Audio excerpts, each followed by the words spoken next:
ইসরায়েলের দিকে ফিলিস্তিনের সশস্ত্র ইসলামিক গোষ্ঠী হামাসের রকেট হামলার জবাবে অবরুদ্ধ গাজায় পাল্টা হামলা চালায় ইসরায়েলি সামরিক বাহিনী।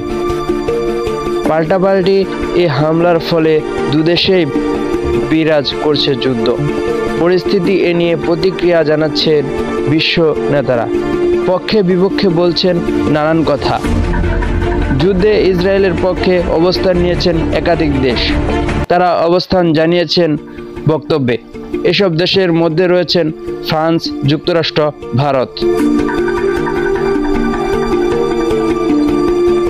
মার্কিন প্রেসিডেন্ট জো বাইডেন বলেন, ইসরায়েলের এই খারাপ সময়ে তিনি হামাস সহ বিশ্বকে মনে করিয়ে দিতে চান, যে কোনো পরিস্থিতিতে ইসরায়েলের পাশে থাকবে যুক্তরাষ্ট্র। সন্ত্রাসীদের প্রতিহত করতে ইসরায়েলের লড়াইয়ের সমর্থন জানান বাইডেন। অন্যদিকে এক বিবৃতিতে মার্কিন প্রতিরক্ষা মন্ত্রী জানান, সামনের দিনগুলোতে ইসরায়েলের আত্মরক্ষা ও নির্বিচার সহিংসতা, সন্ত্রাসবাদ থেকে দেশটির বেসামরিক নাগরিকদের রক্ষা করার জন্য যা প্রয়োজন তা নিশ্চিত করতে কাজ করবে।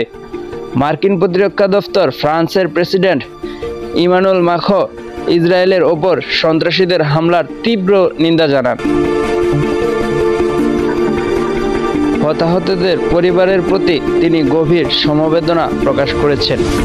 ইউক্রেনের প্রেসিডেন্ট বলেন, ইসরায়েলের ভয়ঙ্কর সন্ত্রাসী হামলায় যারা আত্মীয় স্বজন বা নিকটজন হারিয়েছেন তাদের প্রত্যেকের প্রতি সমবেদনা।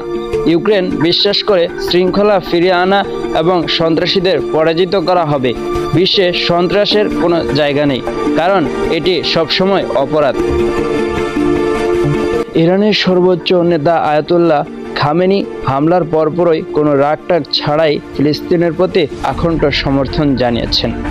তিনি এটিকে বিজয় অভিযান উল্লেখ করে বলেন, এটি বিজয় অভিযান নিশ্চিতভাবে ইহুদি শাসকের অবসান ত্বরান্বিত করবে, এর মাধ্যমে তাদের আসন্ন ধ্বংস ডেকে আনবে। সুলাইমান হোসেন সাদিক, উন্মুক্ত বাংলা।